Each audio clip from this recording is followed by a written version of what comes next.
The following review is brought to you in part by Canadian Gundam. Canadian Gundam is a great store up in Canada that sells Gunpla, paint, accessories, and all the supplies you would need to make your best and greatest Gunpla available.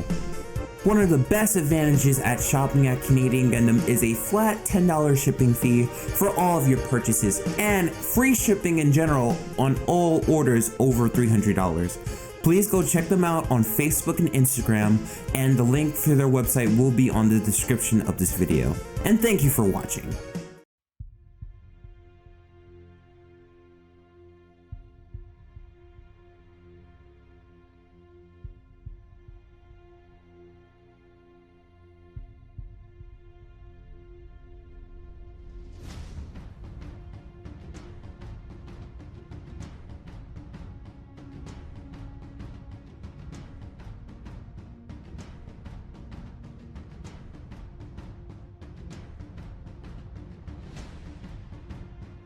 Hey guys, it's 101R Smith, and we are back with another review. This time we're going to be taking a look at a grunt unit, and this time it will be the GM or Jim ground type from the anime and OVA, the 8th MS team. Now if you guys remember from last year, I took a look at the Easy 8 Gundam. I thought it was a pretty good Gundam, starting to show its age in a lot of its spots, but overall had a good amount of accessories that made up for it. And I thought it was a pretty good solid kit. This one is pretty much almost exactly the same. The Easy 8 Gundam ground type and Jim ground type essentially have the same inner frame and a lot of the same body features within each other, which was something that wasn't exactly too common back in the early days of the Master Grade line. Now I'm pretty excited to build up this kit because it just seems really cool. I don't really build a lot of grunt units, as you've seen throughout my history. I'm more of a Gundam fan. But I do realize I should open up my taste buds a little bit more and try out a lot of the more obscure and less known mobile suits throughout the history of the Gundam franchise. I really enjoyed the Jagan last year, so why not? And again, I gotta give a big thank you to Canadian Gundam for donating this kit for me to review for you guys. So why don't we open up the box and see what we have here. When you open up the box to the Jim ground type, a lot of it is going to be recycled from the Gundam ground type and the Easy 8 Gundam. It's a simple box, and it's one of the earlier Master Grades, so it's going to have a detailed picture of what's it going to look like when you get it out the box.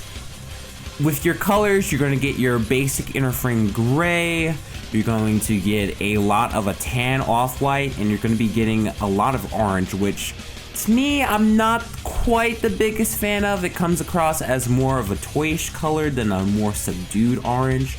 Otherwise, it's a lot of tan, orange, and a little bit of gray with some color effects here and there.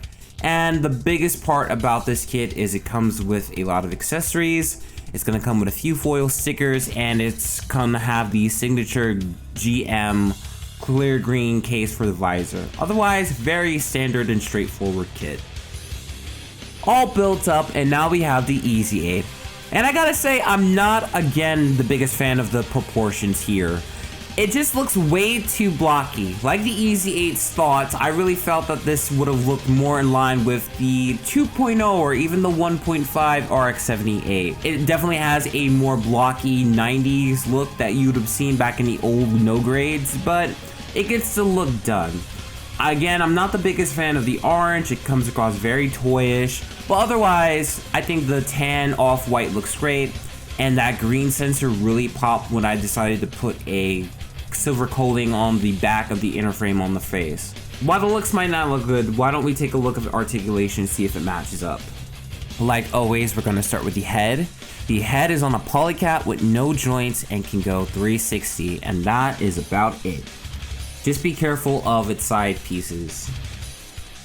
The arms can go parallel to each other, and with tandem with the shoulders, it can go 360 degrees, no problem. You're going to get a swivel near the bicep. You are going to get a double jointed elbow. The hands are on a ball peg, and they pop out very easily, and it gets really frustrating, especially later. Otherwise, the hands are the old style 3-1 split, no pegs to hold on to the weapons. You are going to get a double jointed knee, but not too much of it due to the ball joint in it. And you're going to get a basic up and down on the toes, but not much else. So, articulation was ho-hum to say the least, but it's definitely packing with accessories. Maybe these all together will be able to make up for the lack of articulation and the basic bare bone looks of it. Let's give it a shot. First up, you're gonna get the beam machine gun, which is a carbon copy of the one you would have gotten with the Easy 8 and the Gundam ground type. This has two pieces and a cartridge piece that holds it all together.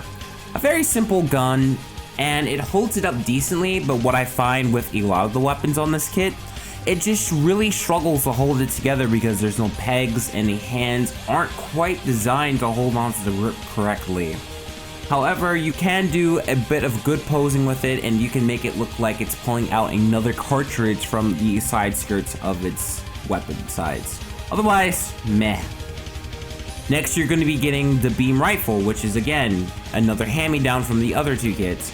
This one looks a little bit nicer, has a bit more detail to it, and I do admit that the kit can hold on to it better than it can the submachine gun. It still struggles a bit because of the hand design, but you can hold it out to pretty decent posing, and it looks good. Another cool part about the handgun is thanks to the designs of the legs, you can recreate the classic 8th MS pose with it, no problems. I still think newer kits can do it better, but it still holds up in terms of posing on the legs. The legs were really designed for that in mind. Finally, the last hand-me-down equipment is the shield. Pretty much a carbon copy of the two kits. The only difference is the piece is now orange instead of blue or gray. Again, it holds up pretty well, and it really adds to the fact when you add that big 07 decal with it, which is a dry transfer. And it's cool that it has the mechanism of pulling upwards as well. It gives you a little bit more variation, and it's one of my favorite shields in Gundam. Finally, we have some accessories that are unique to this kit. Next, we're gonna get this beam sniper rifle. It's very similar to the GM Sniper 2, and I like that it has like this sticker jewel, very similar if you built the old Gundam Wing kits from the 90s or the Master Grade G Gundam kits. It holds it up pretty well. It has a unique hand that plugs into it.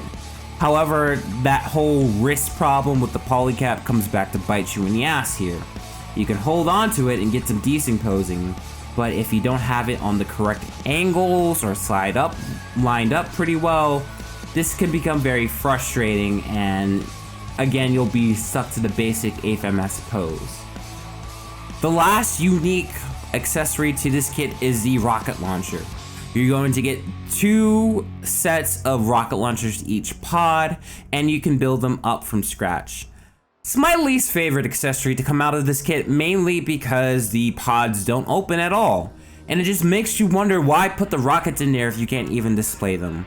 Yes, technology was probably not at the best to recreate that gimmick, but still, I feel like it's a waste of potential.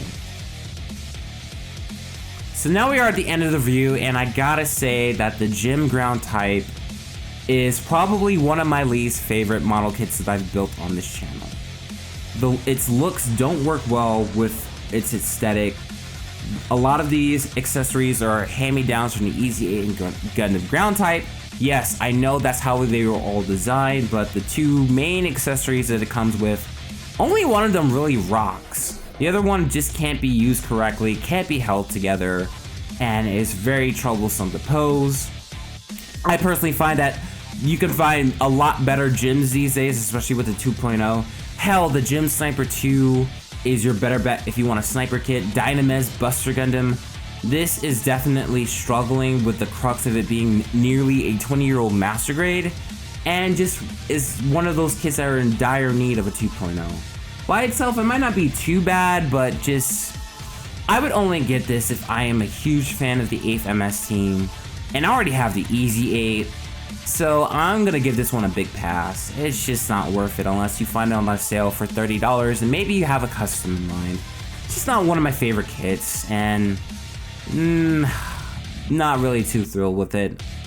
This is 101 Smith, and I will see you later. Peace.